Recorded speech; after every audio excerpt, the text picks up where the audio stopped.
Hari kelima, aksi perlawanan warga semakin sistematis dan berani. Di Bogor, ratusan orang mengepung markas GRIB terbesar di wilayah itu, yang dikenal sebagai pusat pelatihan dan rekrutmen anggota baru. Warga memutus aliran listrik dan air ke markas tersebut, lalu mengepungnya sepanjang malam. Ketegangan tinggi, tapi warga menolak mundur meski diintimidasi dari dalam. Pagi harinya, mereka menyerbu dan menghancurkan markas hingga rata dengan tanah. Anggota GRIB yang tertangkap tidak dipukuli berlebihan. Mereka diserahkan ke aparat dengan bukti video dan pengakuan korban. Warga ingin menunjukkan bahwa mereka bukan sekadar massa brutal, tapi rakyat yang menuntut keadilan. Di Sukabumi, pendekatan yang sama dilakukan. Namun kali ini warga juga menyegel rumah-rumah yang dijadikan tempat perlindungan para anggota ormas. Mereka menyita senjata tajam, motor, dan baju loreng khas GRIB. Semua bukti diserahkan ke posko hukum warga yang telah dibentuk. Di Cimahi, mahasiswa dan buruh ikut turun ke jalan. Aksi unjuk rasa besar digelar di depan kantor DPRD, menuntut pemerintah provinsi mencabut izin ormas GRIB secara permanen. Spanduk bertuliskan, "Jabar tolak premanisme," berkibar di langit-langit kota. Perwakilan warga naik ke panggung orasi dan membacakan deklarasi anti-ormas preman. Dukungan terus mengalir dari seniman, tokoh agama, bahkan pensiunan TNI dan polisi.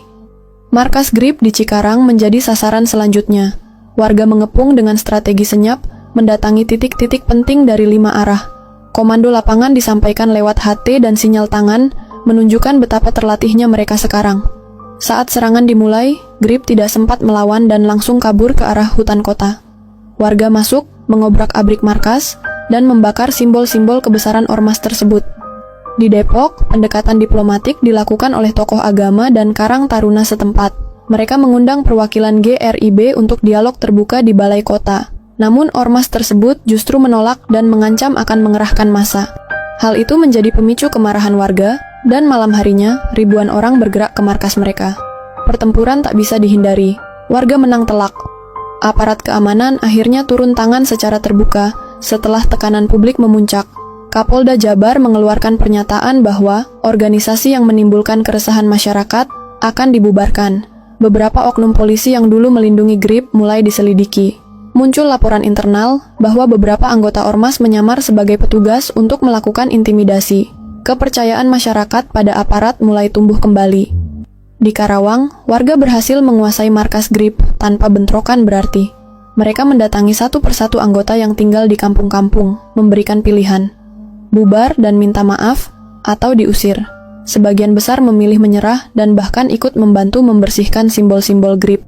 Ini menjadi contoh penyelesaian damai yang kemudian ditiru daerah lain. Di grup koordinasi online, warga menyebarkan metode ini sebagai strategi alternatif. Setelah 7 hari aksi berlangsung, tercatat lebih dari 70 markas GRIB di seluruh Jawa Barat telah ditutup paksa.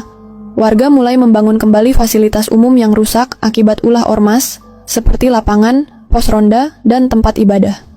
Di beberapa kota, mural-mural dilukis di bekas markas GRIB, menggambarkan semangat persatuan dan perjuangan rakyat.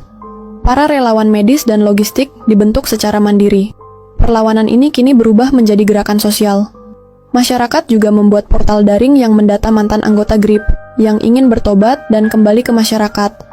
Program reintegrasi ini diawasi langsung oleh tokoh masyarakat dan aparat. Mantan anggota diwajibkan mengikuti kerja sosial, pelatihan keterampilan, dan konseling.